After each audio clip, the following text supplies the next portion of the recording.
sa DWIZ. Programang sasaguhin ang iba't ibang isyu at mga balita. Karambola sa DWIZ.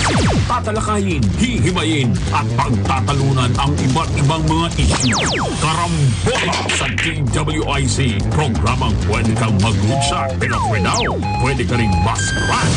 At ngayon, narito na ang inyong mga karambulista at ang programa Karambola sa DWIZ. Karambola, umaga. Magandang umaga, Karambola sa DWIZ 882. Ngayon, ika-11 ng Agosto 2023. Ako po si Conrad Banal at si Atty. Trixie Cruz Angeles ay wala pa. Mamaya si paring Jonat nandiyan yan. Si Joel ay kailangan pong may asikasuhin. Yung kanyang may bahay ay mukhang may karamdaman. Okay? Ngayon, August 11, Pompiang to. Ano ba lumabas? Wala pa. Website namin, www.dwig882am.com. Ida-download nyo yung aming app dyan at pagkatapos makikita nyo na kami live on Facebook. Din kami at live din kami sa YouTube. Ayan. Pagkatapos ang aming text line 0999-376-6768. Ulitin natin yan, 0999-376-6768. Yung mga ibang programa ng DWIC, ang Karambola wala pa ngayon na sa Aliw 23. Sa Aliw 23 po yan, Channel 23, no? Pero kung kayo ay may cable, sa Sky Cable, 72 yan, Channel 72. Kung sa Signal naman, 24. Kung sa TV Plus, 27. Kung sa GMA for the Box, 32. Pero kahit na anong inyong TV receiver or digital device, mapapanood nyo ang DWIZ through Aliw 23. Advance happy birthday muna kay sa aming news writer bukas ata. Bukas papansin dito, gano'n ba yun? Sa makalawa pa? Bukas ang birthday. Bakit sa makalawa pa? News writer namin si Hana Oledan. Nandiyan ba si Hana? Wala pa. Wala pa. Maya pa siguro pansit. Okay. Good morning. Wala pang ibang may birthday ata ngayon eh. Teka, maghahanap ako ng may birthday. Yun, wala. Gutom tayo ngayon sa pansit. Malapit na ang pasukan, di ba? 2 weeks na lang, pasukan na. Magpapasokan na. Pero ito po ang merong interesting na balita ngayon na yung mga Filipino billionaires daw po in dollars ang I didn't quite catch that. Could you please say that again? Wala, hindi ka makausap ko. Si Siri po yun. Iniistorbo ako. Okay, ang halaga daw po ng kayamanan ng pinakamayayamang Filipino according to ito po yung listahan ng publication called Forbes Magazine. Business magazine po yan na based in the US. Forbes ang tawag dyan. Yung Forbes na yan, yung publication na yan, binabantayan yan. Kapag kasi dumadami ang bilyonaryo in dollars sa isang bayan, ibig sabihin, maganda ang asenso ng negosyo doon. Okay? Ngayon, ang number of billionaires nasa China na pinakamadami. Billionaires po. Okay, ang kanilang yaman nitong mga top Filipino tycoons, andito na po si Trixie. Nakakaki na pantalon. Tapos yung malambot na pang-itaas na long sleeves. Malambot na malambot. Kaya makikita niyo po yung hugis. Basta yung hugis. Ikaw naman, winner naman. Kitang-kita naman yung hugis Ng shirt? Ng shirt. Yung hugis ng t-shirt. Hoy, nagda-diet yan. Ganun. Pa-fasting yan. Ano ba suot mo ngayong sapatos? Di ko napansin. Pula na kids. Ay, yung kids na pula. Maganda yan eh. Yung pala na. Hindi yung pink. Ay, hindi. Hindi yung pink, yung pula. Okay. Yung po ang balikan natin itong mga mayayaman. Umangat daw po by 11% ang kanilang kayamanan, ang wealth ng mga top ng mga Filipino tycoons. Nasa $80 billion. Magkano yan sa peso? 4.5 trillion po pesos ang kanilang wealth. Okay? 50 richest Filipinos. Ang nangunguna dyan ay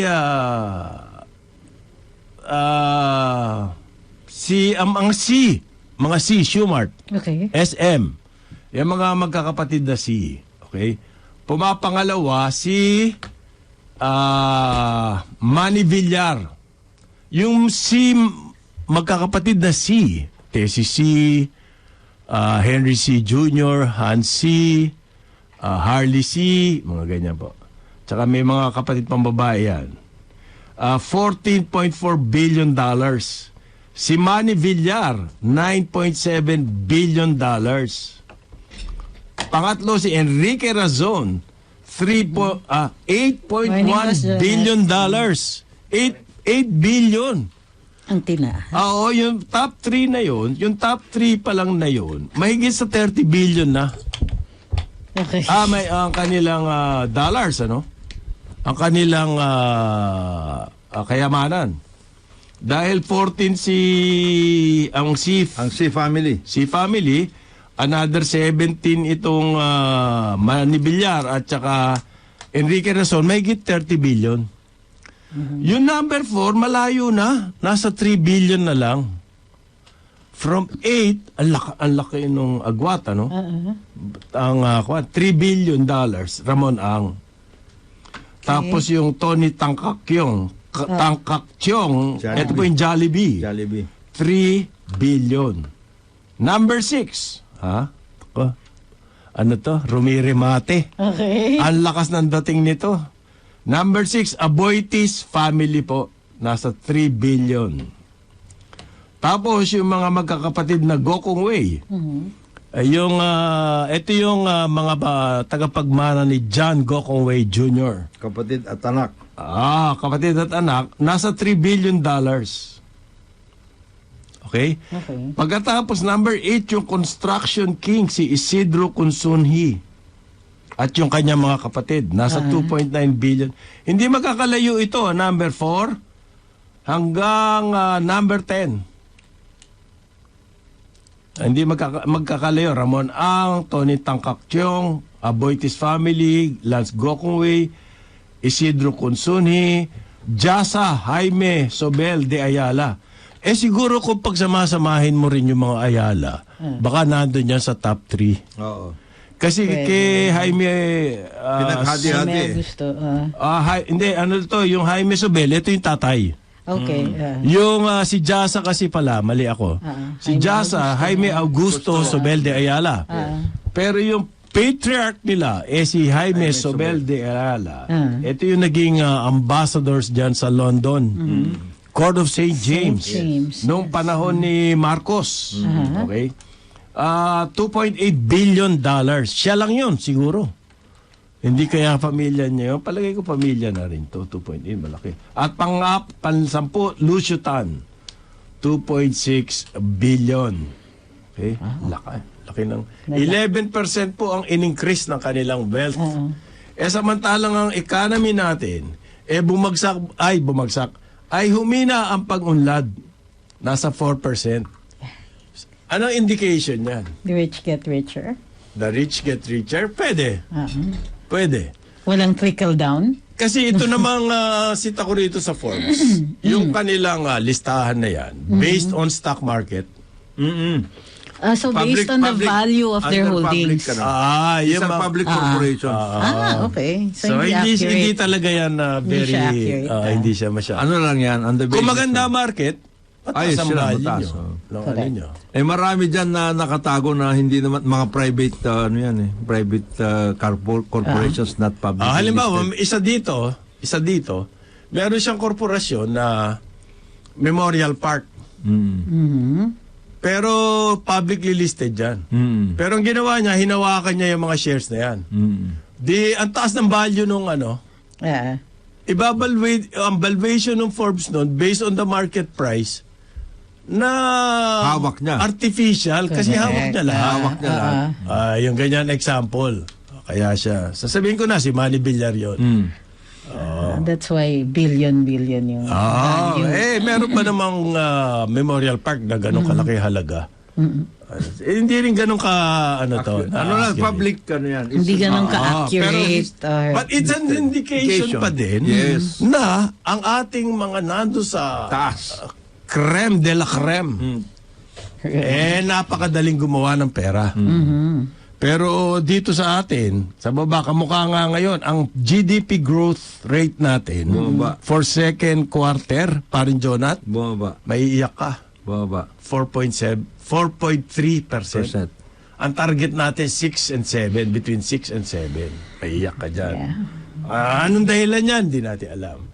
Well, syempre, meron dyan yung number 1 sa akin. Personal ko to na pananaw. Kasi yan ang narinig ko sa labas. Yung talagang measure ng BSP, sinaka yung money supply dahil nga sa inflation.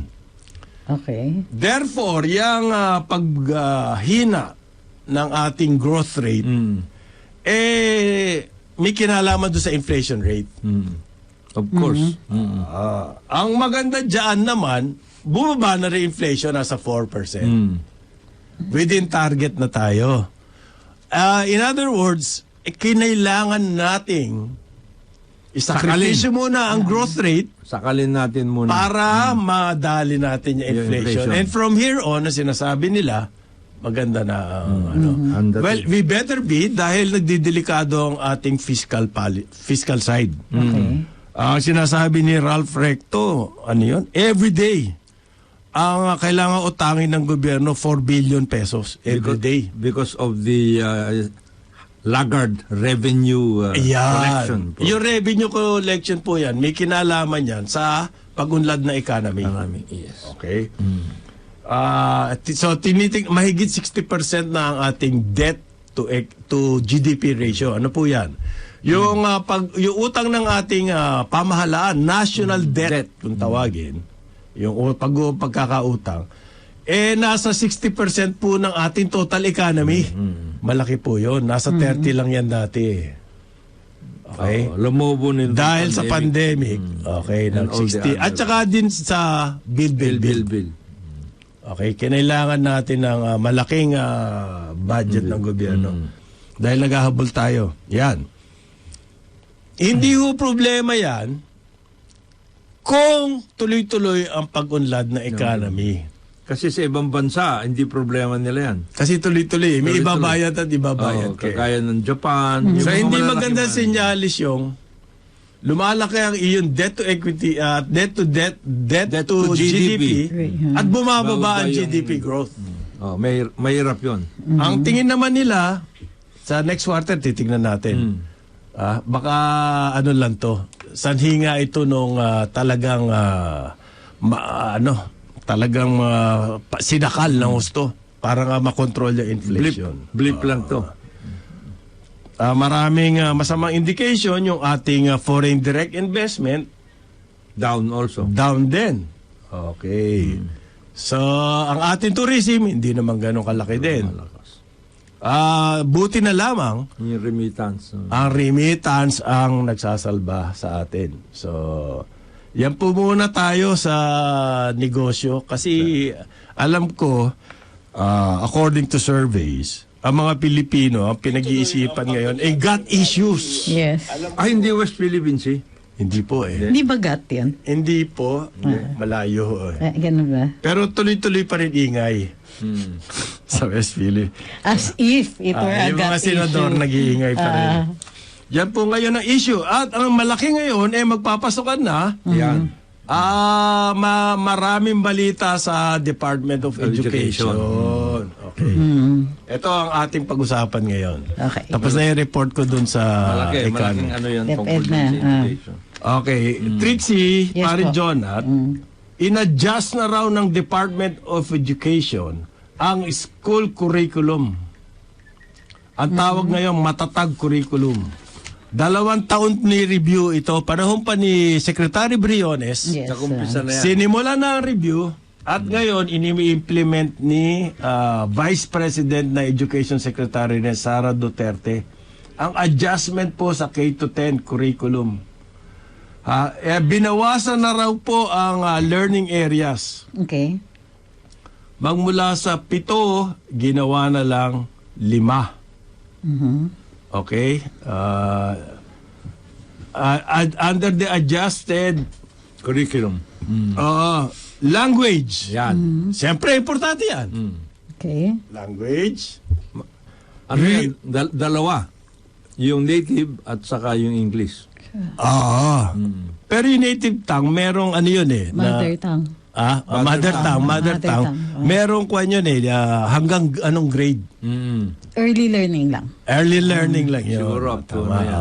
Tapos dyan, number 2, reading and literacy. Yan, Okay. importante yan. Sigurado rin yan. Kasi po, pag hindi kayo magaling sa... Ang reading and literacy po, hindi lang ito makabasa.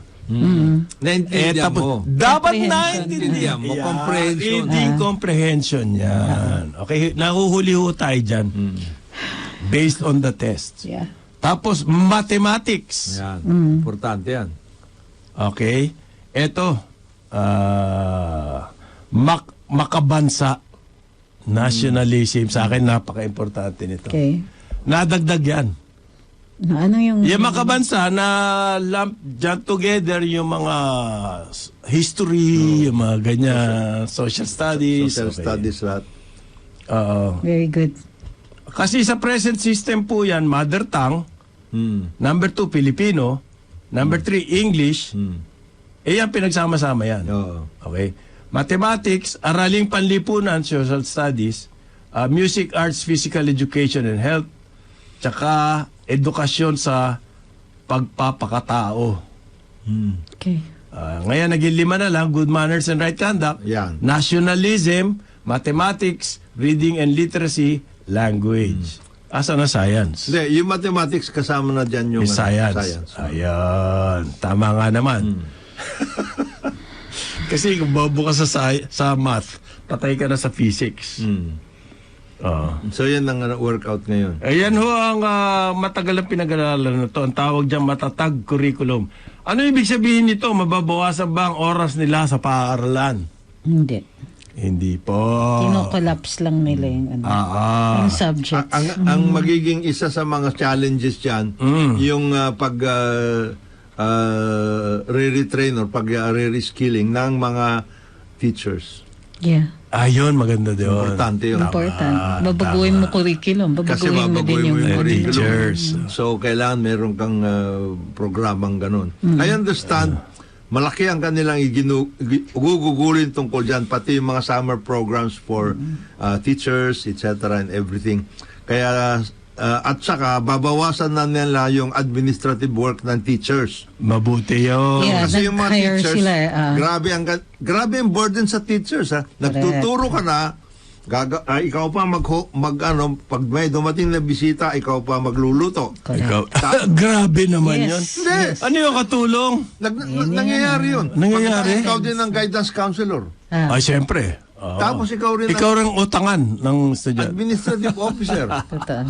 Lalo na doon sa mga maliliit na area na eskwela. Lahat, yung teacher hindi lang nagtuturo. Parang siya na lahat. Second mother talaga. Parang Second mom. matindi ang burden sa teachers. Kaya Nung nilaunch daw po ito, dyan sa Pasay City, nag-speech ang ating Vice President, si Sara Duterte. Meron daw pong formation na kasama ang curriculum ngayon. Character and values. Yes. Kaya binalik yung good manners and right conduct. Sa amin, big deal to nung bata ako. Yes. Yung good manners and right Yes. conduct. 1 hour yan eh. Okay. Nandyan yung paggalang sa matanda, pagsabi ng opo at opo, okay? Pakikipag-ugnay sa mga O kaibigan. paano makipag-usap. Yan. Okay. Hindi lang ho etiquette yan. Yung good manners and right conduct, character building Character yan. building, discipline, etc. Yung mga ganun. Ang gusto ko dito kasi nagkaroon yung makabayan element, yung makabansa, nationalism. May mga sita kasi sa atin yung mga foreigners, especially the Koreans and the Japanese. Okay. Ang nagdala dyan daw sa kanila, sa kanilang pag-unlad, Yung ganun. yung nationalism. Nationalism. At saka discipline. Nasa yung pagmamahal sa bayan, nauuna yung bayan. Okay. Hindi naman mas... Ikaw ba una sa iyo ang bayan, Trixie? Yeah. Kasi yung may mga Given flood naman control yun, projects, Nauuna hindi sa naman iyo. nauuna bayan The dun eh. entire reason why we communicate is because mahal natin yung bayan. Bayan. Tama. But Hindi bibili ka ng Ferrari. Hindi limited. Aray, grabe. Yung pansarili mo. lahat. McLaren, bibili ka ng gano'n. Yung ba, tingin mo, makabansa yun? Ay. At alam mo, napansin ko rito, makabansa ang ginamit nilang term, hindi makabayan. Bayan. Oh. I disagree kasi with that. Bakit? Bansa is a political entity. Ay, makabansa. That's Makabayan. when you say bayan, yun yung motherland. Sa ayaw mo yung makabansa. I think Kasi kung the makabayan, reason, ginamit na yan eh. Yes, the reason ng that they kaliwa. changed it is para hindi ma-identify with makabayan. Makabansa po, nationalism. Okay. Ito halimbawa ko lang, parang Jonathan. Noong sa Korea, nagkaroon ng Tomyang. Yes. Financial crisis. Dito po sa atin, kanya-kanya tayong safety. Yung mga mayayaman sa atin, nagtakas ng pera. Ibig sabihin na nagtakas, nilabas yung pera, dinala sa Switzerland or Saan? somewhere. Okay. Safety muna. Bahala ng... Ang ano nun? Bahala ng bayan. Oo. Bahala ng bayan dyan. Sa Korea po, ang ginawa ng mga tao, nagbigay pa sila ng sarili nilang jewelry. Yeah. Sarili nilang jewelry, ibinigay nila Para, ano? sa coffers. Treasury. Sa treasury. Para magkaroon ng dollar reserve. Para hindi magkaroon ng crisis sa Korea. Ganong klase yung mga Koreano. Na ikikwento nga sa amin, kasi meron kami sister club sa Korea, sa Suwon. Yung Suwon po, city yan, I think it's west of Seoul. Or northwest of Seoul. Okay. Noon daw, after the war, Korean War, alam niyo naman yung 50s yan, ano? Yung mga Koreans, wala silang hanap buhay sa Korea. Devastation eh. Devastated yung kanilang bayan. So, sila yung unang-unang contract workers ng Asia. Kung saan po nagpunta yan para magtrabaho. Nagpunta sa Japan, nagpunta sa kung saan. Na kailangan nila. Mayroon nga sa Pilipinas siya, nagtrabaho sila. At pinadadala nila yung buong kita nila sa Japan. Okay? Tapos, talagang hirap na hirap yung kanilang kabuhayan noon. Kaya nauso nga yung samgyupsal eh. Okay. Because of the hardship in Korea at that time. Kahit pa paano kailangan merong konting saya ang pamilya. So magba-Korean barbecue kayo. Kaya ang mga hiwa ng samgyupsal, ang ninipis. Tapos dadaan mo sa gulay. Yung mga side dishes. Ganyan yan yung dahilan. So yung sacrifice nila. Isang generation lang ang nag-sacrifice sa Korea. Kaya pinaliliwanag nila sa akin to eh. At hindi na nang nangyari. Yun. Magbabalik ang karambola. Oras natin, 8:30 ng umaga. Balikan natin ang ating mga karambulista at ang programa Karambola sa DWIZ. Nagbabalik ang karambola, kasama pa rin sa Impilan, Conrad Banal, Jonathan De La Cruz. Ako po si Trixie Cruz. Angela. Round off lang yung discussion dito sa DepEd. DepEd, yes. What is not stated here Yes. is the reason kung bakit ang crowded ng curriculum natin ay political. Pag-uusapan sa Kongreso, dapat inaaral ito. Tapos tatambak yan sa DepEd. So you crowd the curriculum. Hindi kasi pwede, yung paggawa ng curriculum, yan yung pinaka-heart ng Department of Education. That of any educational institution, it's the curriculum that expresses whether or not you're reaching your goals. Diyan talaga yung true work ng Department of Education. Okay. Pero pag pinakikialaman yan, Ayan, yun ang sinasabi ko eh. yan yung Plus, when you organize, kasi you have only so much time with so many subjects. Kahit na dito sa decongested curriculum, madami pa rin kailangan aralin. But we don't have enough time. So what the DepEd is doing isn't just the curriculum. Inaayos din nila how it is they're going to work with such limited schoolhouses. Okay. Facilities, teachers, equipment. We have more students actually, and this is something na hindi masyadong na-i-emphasize. We have more students than we can handle. Yes. More learners than we can handle.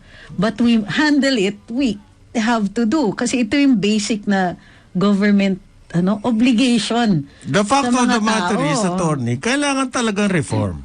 Yes. Exactly. Dahil nakita na natin nung panahon ni Liling Briones, isinalin niya tayo doon sa review.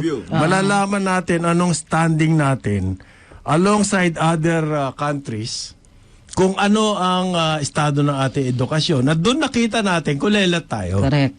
Okay. So, talaga pong definite yan, kailangan pagbabago. So kaya Na sinisimulan ngayon ni ni Vice VP Pres- Inday. VP Inday. Okay. Yun daw po nga matatag curriculum for this school year will be implemented grades 1, kinder 1, 4, and 7. Yung matatag curriculum, school year 2024 to 25. So next year pa pala to. So next year pa mai-implement yan at slowly. Yung grades 2, 5, and 8 will be in 25 to 26. And so on and so forth, 26 to 27. So slow po ang adjustment. Kasi nga, ang isang factor dito yung sinasabi ni paring Jonat. Yung training ng teacher. Ilan libo yan, kakayanin mo ba isang buhos matrain yan? Pati oras, kailangan mong maghanap ng... Kailan natin iti-train? Kailangan nating mag-recruit ng bagong teacher pa. Correct. Yung mga dati, kailangan i-train mo.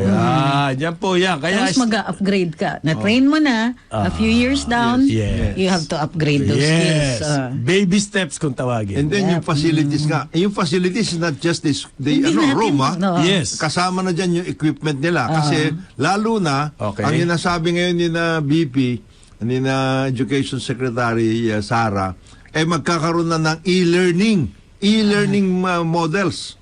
So, antindi na equipment yan.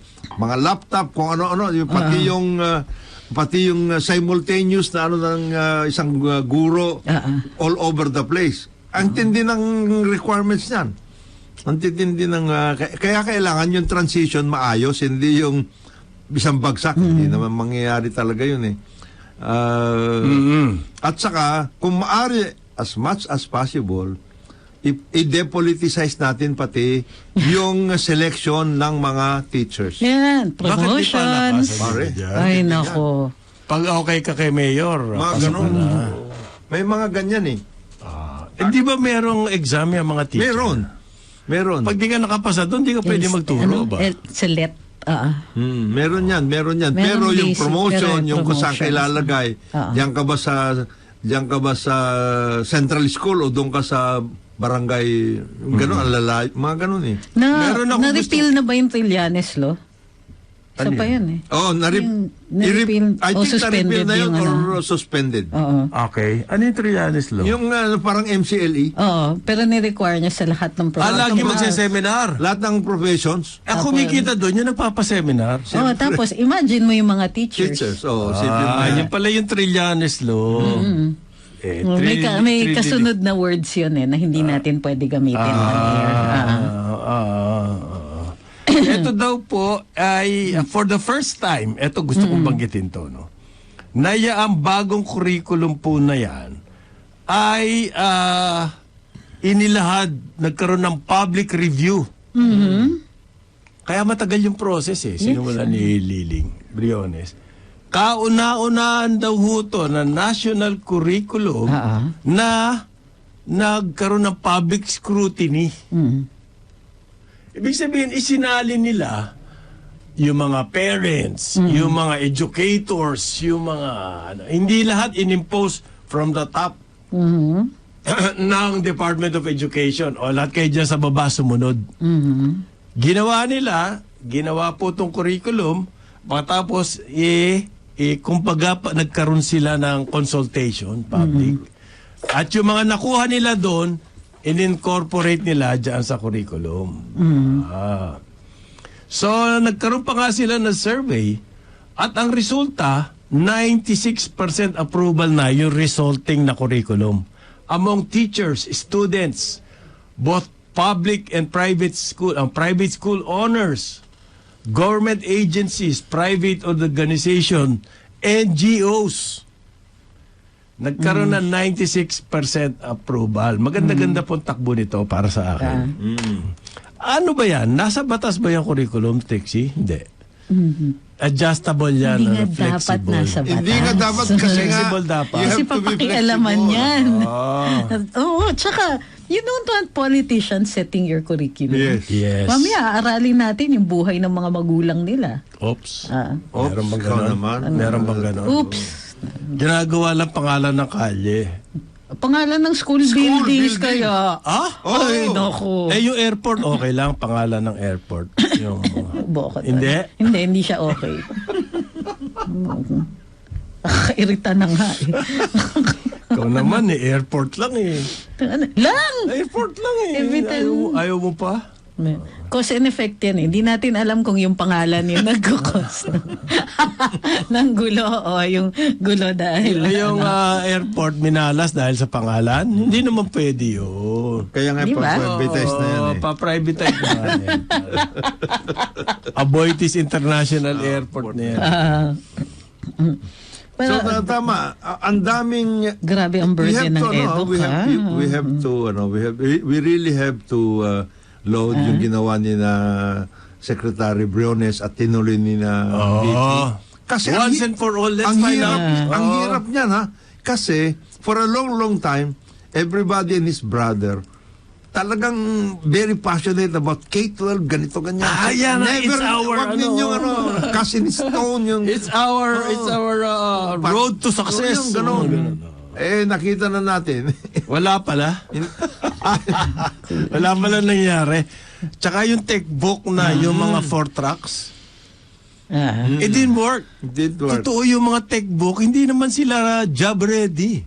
Oo, yan. Totoo Mismatch. yan. Hindi sila job ready. Over the years na may Wala. textbook, Oo. walang nangyari dyan. Ang balita ko si BP and some of the Okay. other members of that so-called groupings. Kasi, di ba DepEd dati isa lang yan ng grupuhan? Oo. Iniwalay-hiwalay. Hiwa-hiwalay. Tapos, Higher education.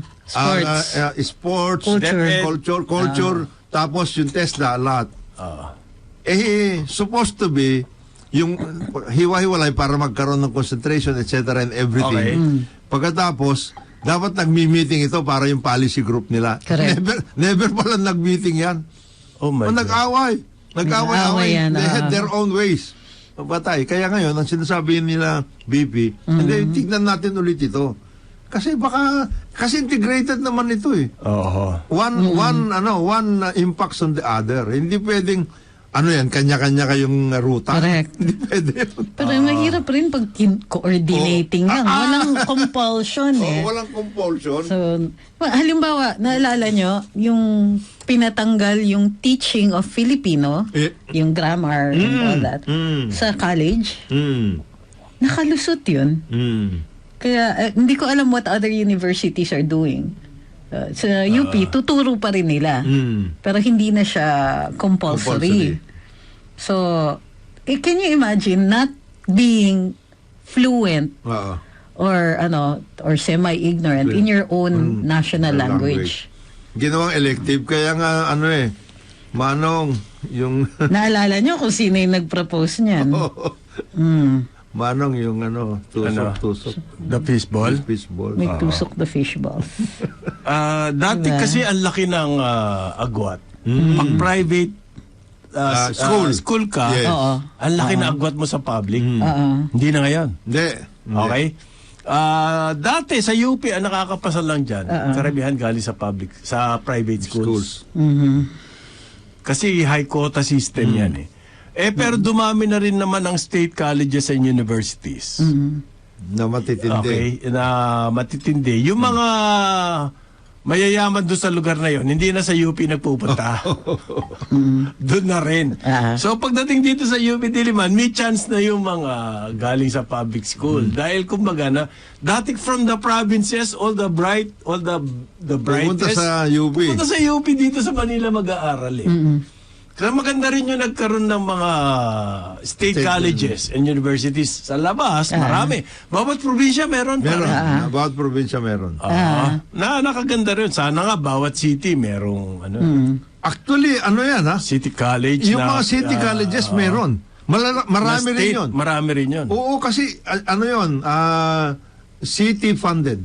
Oh, yun na Yeah. nga. LGU funded. LGU. As a matter of fact, yan ang nagiging issue rin ngayon, which I hope sina BB will take a look at. Alam mo kung bakit? Hindi nagkakatugma yan. Yung ng state colleges, universities, tapos yung locally funded. Medyo may mga sila. Kasi pati dun sa pagbibigay ng degree courses, etc. Everything. O pagbibigay ka ng pagbibigay ka ng PhD. diploma. Yung mga in exchange. Meron in exchange. Parang flood control project pala yan. Paano ka nagkaroon? Yun sa estimate. Yung mga valedictorian. I don't know how he got city this determined estimate. din. Pero isang finance guy to, na 42% daw ang kwenta nila Sa? ng flood control project na hindi na pupunta sa project. Okay. Sabi at yun yung initial pa lang. Estimate. Pero pa yung mga other considerations. So magkano na lang ang natitira doon sa flood control?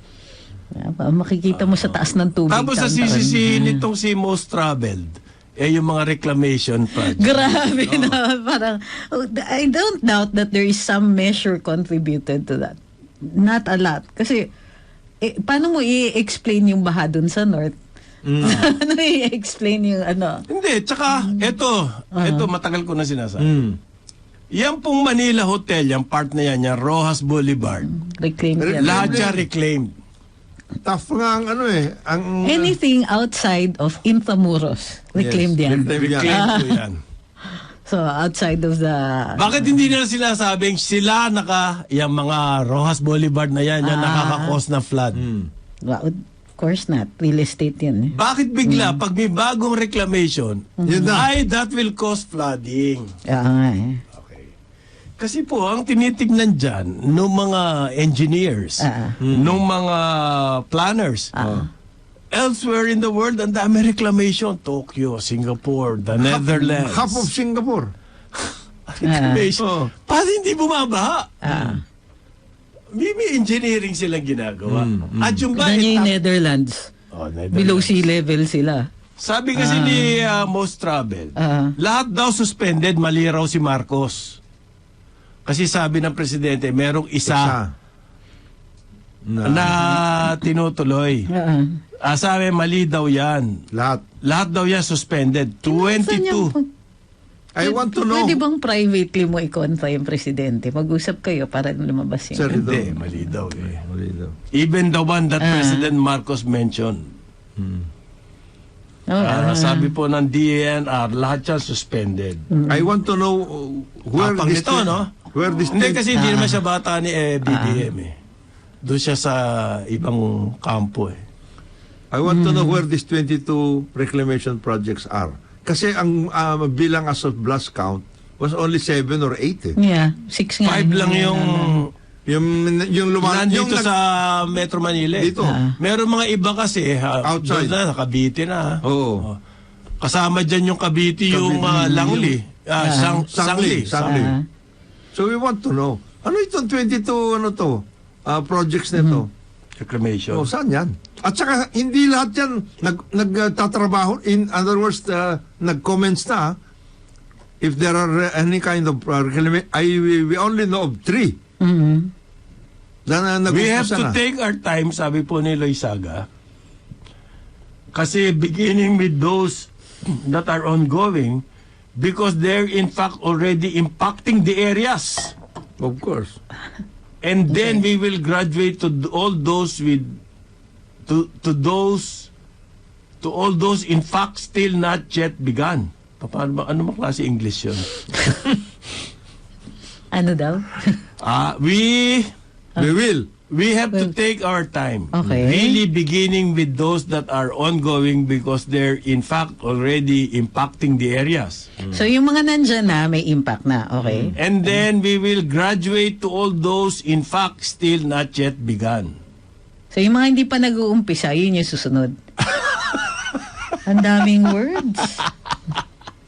And even unnecessary. Umpisahan lang namin dito. And that would have been enough, di ba? Alam na natin, dalawa lang yung categories. Di susunod yung mga di pa nauumpisahan. Hala. Okay.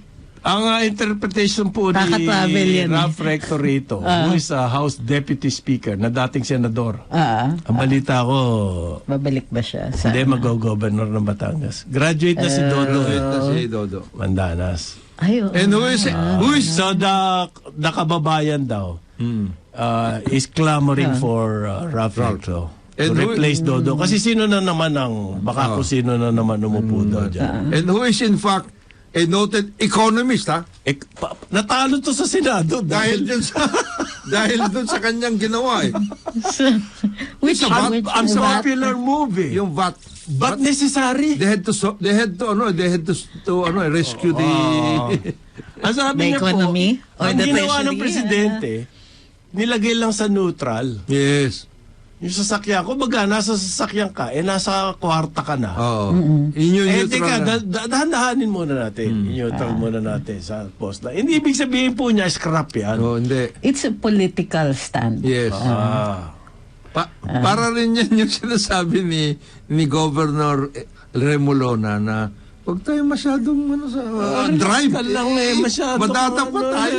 Masyado. Relax na. Relax lang. Ang sabi po ni Congressman Recto, yan daw reclamation, it's done all over the country, hindi lang dito sa Manila Bay. Yan. So lahat ng reclamation, stop. Paano yun? Pati yung mga Cebu. It depends. Yung gagawa ka ng airport, gagawa ka ng seaport, stop. Nick, tapos na yun eh. Bakit isa-stop? Bakit suddenly has the science changed? Because all those in fact still not yet begun. Yan.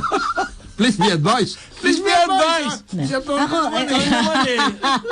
All those in fact still not yet begun. Oo. whatever. Oo. Hindi, ako, simple lang yung mga ano ko. Review to see if they follow the rules. The rules. Yeah. Yan yung makikita So kong pwedeng you're basis. assuming yung dating administrasyon nagkalat dito. Nagkalat. Oh. Hindi. Well, That's why you need to review what they did. Hindi. Well, yes. You can but my point here is that you can constantly do that. You don't even have to announce it. Dapat man nire-review pero kailangan maitigil yung project. Every step of the way. Hindi, iba yun. Kaya nga, when you Tinigil issue, niya lahat eh, kasi ayun daw na nga i-review yung niya eh. pinoproblema Ano ko. sinabi Kasi niya? may economic Including cost those- yan. Including all those, in fact. Ano ba yun? Pero ang hirap memorizein eh. Parang ang gulo ng kanya syntax eh. Nawala na tuloy ako eh. Pareho lang naman kayong galing sa Ateneo. Ay, Ganito yung proseso dyan. Okay, Pag may pinapatigil ka na project kasi may loss yan. Diba? Kaya nga pag nagpa-TRO ka, merong band Yes. for that. Yes. Ang exception yan ay yung mga tinatawag nating cease and desist orders. Suspended daw to kasi nire-review.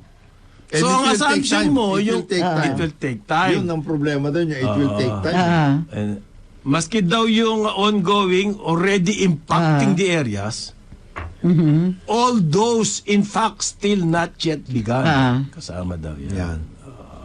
Actually, ano yan ha? Medyo masalimuot yan. Sa totoo lang. Kasi every day that passes, Meron na mga group, pamalakaya, ang sinasabi niyo yung US daw is genuinely concerned about the marine environment. Wow. If it is genuinely concerned, it should express opposition against every single reclamation project in Manila Bay and throughout the country. Yun ang hindi ko alam bakit lahat ng reclamation project. Alimaba ang port. Wala, hindi niyo po may extend ang port. There's no way you can extend that except Unless, through reclamation. Okay? Hindi mo kasi paano papasok ka sa loob, sa mga Papasok. bahay lahat sa gigibayin mo lahat 'yon. Nandiyan na yung dagat, may extend mo naman 'yan. Okay. O tapos meron ka mababaw na area, i-reclaim mo 'yon para yung iyong pier malalim na agad yung papasukan. Yung area, harbor na siya. Harbor na siya. Yan po mga ganyan, may science naman dyan. At ginagamit talaga yan. Even this So dito, sa kanila, no exception. Lahat. Even this so-called nagpla-flooding etc. dyan sa Manila Bay, mayroon din science yun. Correct. Nagkaroon nga ng environmental impact study yan eh. At ito nga, kahapon, umattend ako niyang press media briefing. Si Ginoong Ramon S. Angpo ng San Miguel. Dahil pinagbibintangan daw siya ng kung sinong magaling dyan, nagmamagaling na nagre-report kay BBM. May kasalanan daw po ng flooding sa Bulacan at Pampanga. Yung Bulacan Airport. New Manila International Airport. Wow, talaga. Gumawang Grabe malaking yung mapa, impact, no? wall. As in, laki ng wall. Kasi naglagay daw ng wall. Gumawa siya ng mapa, sabi niya. Etong Bulacan Airport po to was declared by the National Mapping, anong tawag doon? Namria. Namria. Declared an island. Just a few years ago, it is pinakita niya sa mapa, it's actually an island. Okay. It is actually, Surrounded by ng rivers. Okay, yeah. Tapos dito, Manila Bay na, sa baba. Tapos parang triangle ang kanyang korte. Like some areas in Manila are islands. Ganyan island yan po, sabi niya. How can we cause the flooding? As far away as San Simon. Seryoso? Yun yung biniblame sa kanila, pati yung flooding hanggang Siyempre, Pampanga? yung magaling daw na nag-report sa presidente, sinabi yan, yung on air. Kasi yan San Simon, dyan nga nagkaroon ng 5 kilometer na na linya ng mga Tapos yung hindi reclamation yan. Island na dati yan, ginawang palaisdaan. Okay. Kasi nga maganda yung brackish, kasi may rivers. Dalawang river system nandyan. pumapasok dyan. Magiging brackish yan. Paghahalo yung fresh water at saka salt water. Yes. So ginawang palaisdaan yan. Ngayon, nire-repurpose nila, tinatambakan ulit yung palaisdaan at magiging airport. Ang palaisdaan naghukay ka. Nagukay ka. Hindi ka nag-reclaim. Naghukay ka eh. Okay. Palaisdaan nga eh. Binaliktad mo. Yung lupa, ginawa mong tubig. Tubig. Oo. Ngayon, ibabalik na, i-repurpose na. Kasi ina-accuse sila na sila ang cause ng flooding sa Pampanga. hanggang sa San Simon ha. Ito daw ginawa niya.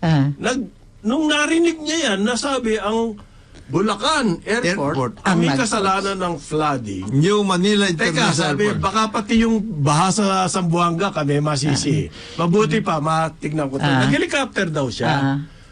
Pinuntahan niya yung San Simon. Ang nakita niya, ganire. Yung NLEX, parang boundary ng tubig. Yes. Okay. East of the NLEX, may tubig. West of the NLEX, walang tubig. Kung talagang bahayan, hanggang Manila Bay. Okay. Aabot. Ganito po yan. Ang tubig dyan nanggaling sa bundok Sierra Madre. Dahil sa sobrang... Ang mga tubig po na Sierra Madre, saan yan nagde-drain? Hindi ba papunta Manila Bay? Marami po river system dyan. Yung Pampanga River, galing niya sa Pantabangan. all the way. Pantabangan, yung nag-feed dyan sa Pampanga River. Ganito po yung nakita nila. Meron daw dyan yung Tulaok Bridge. Tulaok Bridge. Yun ang bumabara. Isa sa major na pagbabara. At ang kanilang finding, nung ginawa daw yung tulay, may gumamit ng crane. Yung crane pinatong sa river, nagtambak muna ng mound para makapatong yung crane sa river. Okay? Magagawa mo ngayon yung tulay. Nung natapos yung tulay, tinanggal yung crane, hindi tinanggal yung mount. Yung mount. Ay, ang galing. Sino yung contractor na nagtipid dyan? Madali ang hanapin. Sino yung LGU na ano dyan? Nakumontrata So sabi niya, eto daw, libre. Walang gastos ang gobyerno, gagawin na San Miguel yan. Kasi ang dami na raw nila, 20 ata yung kanila daw na gadambuhalang dredging. Ang ibig mo sabihin, ang gagawin ng San Miguel, lilinisin na nila yan. Ganito daw yan. Para magkaroon Yung ng river spillway. system, pinakita niya sa akin eh. Yung Spillway. Pampanga, magmula sa Pantabangan yan, bumababa yan, ganyan. Pag nag-release yung Pantabangan, pag may bara dyan, yung tubig na nanggaling sa Pantabangan, mapupunta sa mga bayan, hindi tutuloy yan hanggang Manila. May ano eh. Ngayon, paano mo malalaman? Sabi, ang dami nang sasabi, ang hirap naman yan, i-dredge mo yung Pampanga River, ilang 100 kilometers yan.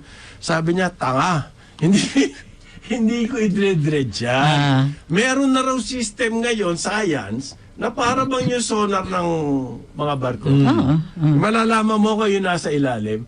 Meron tawag dyan eh. Asakay ka sa bangka, merong equipment ng gayo. Malalaman mo kung nasaan yung mga bara. Hindi buo yan. Yung mga bara lang yun. Yun ang yung tatanggalin dredge mo. Para magkaroon ng Pero with special emphasis siya sa mouth ng Pampanga River. Because of the siltation. Kaya pala bumabaha. Pwedeng natural spillway. Hindi mo na kailangan. Sabi ko kasi, problema dyan, yung mga dam, wala spillway. natural to. Sabi niya, The river system yung river system is the spillway, yan. yes. Ang problema, hindi tayo nag-i-invest para gumanda yung river system. Napakamura lang niya. Ako nagagawa. Bakit hindi ko na alam. So, maaayos niya yan to prevent the flooding. Pero sana, yung long term, hindi na San Miguel, gobyerno na to. Bakit? Navigable yan dati. Di ba? Ibig sabihin dati, may mga barko dyan. As in, literal barko talaga. Pumapasok. Binabaybay Yung yan. ganyo. Correct. Yung Binabaybay yan. Pinapasok. Ngayon, over the years, syempre, habang dumadalo yung tubig, may dalang siltation. Yan, Ganyan may din dalang daw yung anggat. rocks. Siyempre. Same. Yung anggat, magdadaan sa Ipo, magdadaan sa Bustos. Pagdating doon, okay sila. Natural spillway na yun. Yung Angat River, ang dami na rin daw bara. Siyempre. Over the years, wala naman tayong ginawa Sa hindi, Kaya tsaka nga dami eh. ng tao dyan lahat. Hindi ba? Eventually, i-dredge pa rin natin yan eh. Yung natural, yung nga yung sinasabi natin, hanapin natin, para rin yung estero eh. Hanapin mo yung mga natural spillways at saka natural Tiryahin muna yan. So, nag-commit daw po siya kay Environment and Natural Resources Secretary Maria Antonia Loizaga na lilinisin daw ng San Miguel yan. Walang gastos ang gobyerno. Extensive clean-up of the river systems and waterways dyan sa Bulacan at sa Pampanga. Isasama niya na yung Pampanga. Paano niya daw nasabi yan? Kasi ginawa na raw nila yan sa Pasig Tulyahan. River, sa Sa Tulyahan, Tulyahan. San Juan River. Alam mo yung San Juan River, yung Rojas District, dati lampas tao baha dyan. Lampas tao. Diyan lang palang San Juan River ang ano dyan. Nung nilinis nila yan, Wala na doon. hindi pa sila nakakatapos, ang laki na ng binaba. No, yes. Yan to niya, kaya lang nila dinred yan. Kasi binabaha na yung San Miguel Polo Plant. What's causing this? Nag-ano siya? Hindi tumadaloy yung tubig sa river system Pupunta dahil sa- na ba? pupunta sa Lumalabas ano? overspill. Overspill. Overflow. Sana all ng 3 billion na raw ginastos nila. Ang laki na nung nasob sa baha. Sinabi niya ba, so hindi nyo na kailangan ng flood control project. Shhh! Sabi ko sa kanya. Gusto sabihin yan. maintenance. Marikina River. Ano ba kayo? RSA naman, wag mo sasabihin niya. Marikina River. Yung Pasig River na paglinis nila, bumabaha ba sa Marikina nitong huling ulan? Walang baha. Wala masyado. Nagkaroon na lang alarm. Tumaas lang yung tubig sa Yeah. Marikina Tumaas River. lang. Because of the cleanup of the Pasig, saan ba nagde-drain yung Marikina River? Di ba sa Pasig, Pasig? Then, pag nabara na yung Pasig, barado na lahat ng river backup system. yan, Lahat, pati yung mga estero. Kakaloka kayo. Okay, magbabalik ang Karambola. Oras natin, 9:04 ng umaga. Karambola sa DWIZ.